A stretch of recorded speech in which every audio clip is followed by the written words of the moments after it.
इसके साथ हमने ये भी देखा था समस्त अप्रशस्त कर्म प्रकृति आदि, तो अकेले ज्ञानावरण की बात नहीं लेना है यहाँ पर, तो उसके साथ अन्य भी अप्रशस्त प्रकृतियाँ है।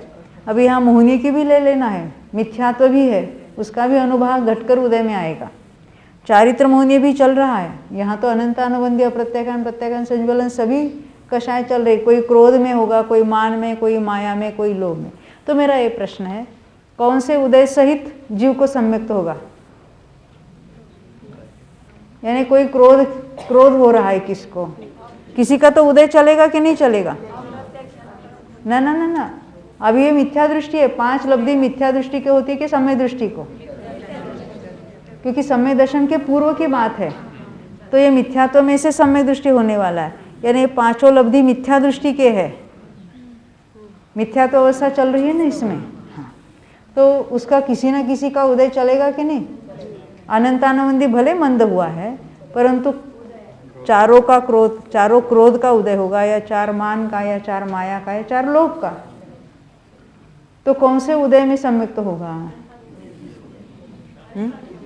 हाँ, अनंतानुबंधी की बात कर रहे हैं। जब जहाँ अनंतानुबंधी होता है ना, वहाँ प्रत्याख्यानावरण प्रत्याख्यानावरण संज्वलन चारों होते हैं। तो मेरा यह प्रश्न है, क्रोध के उदय सहित वाले को सम्यक्त होगा क्या? मान के उदय सहित वाले को होगा? हाँ, किसी को भी नहीं, तो सम्यक्त कोई नहीं होगा। अरे पण इसके उदय बिना जीव होगा ही नहीं। अरे उदय तो 10वें तक है, 10वें में लोभ का है, श्रेणी में भी उदय है, तो इसकी क्या बता? कोई भी चलेगा। बात सही है। जैसे हमने देखा ना, कोई योग होगा, मनोयोग, वचन योग, कायोग, कोई भी हो सकता है। तो उसमें भले वो तो ऐसा कोई बाहर किसी से गुस्सा कर रहा है, ऐसा हमने कहाँ पूछा आपको?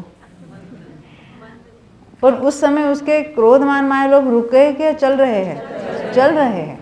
यानी वो क्रोध के साथ होगा या लोभ के साथ, उससे कोई मायना नहीं है। क्योंकि जब तक वो अनंतानुबंधी का उदय कब तक है? वो अनिवृत्तिकरण के अंतिम समय तक चलेगा। तो तब तक वे 16 के 16 बंधेंगे उसके। वो क्रोध करे, मान करे, माया करे, लोभ करे, कुछ भी करे ने, वो हम उसकी क्रिया को देखते। देखो, ये हमेशा परिणामों को देखना है और हम उसको क्रिया में घुसते हैं। वो बाहर किसी के साथ गुस्सा करते करते, लड़ाई करते करते समय दर्शन हुआ, ऐसी बात नहीं कर रहे हम उसके साथ। वो तत्व निर्णय है, आत्मसन्मुख परिणामों में ही उसको सम्यक दर्शन होगा। और उस काल में उसको कोई तो उदय तो चल रहा है। हाँ, ये एक बात है कि जो राग आदि से उसने भेद ज्ञान करके राग से भिन्न अपने ज्ञायक को पहचाना है, या अभी तो उसको पहचाना, अभी तो हम शोभशम लब्धि की बात कर रहे हैं, परंतु उसके राग आदि विद्यमान है ना, वहाँ पर इसकी बात चल रही है।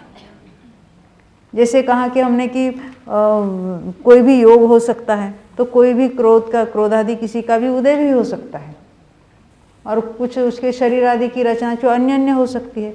वहाँ कोई सहनन का, वहाँ कोई संस्थान का कोई नियम नहीं है, किसी को भी सम्यक्त्व की प्राप्ति तो हो ही सकती है।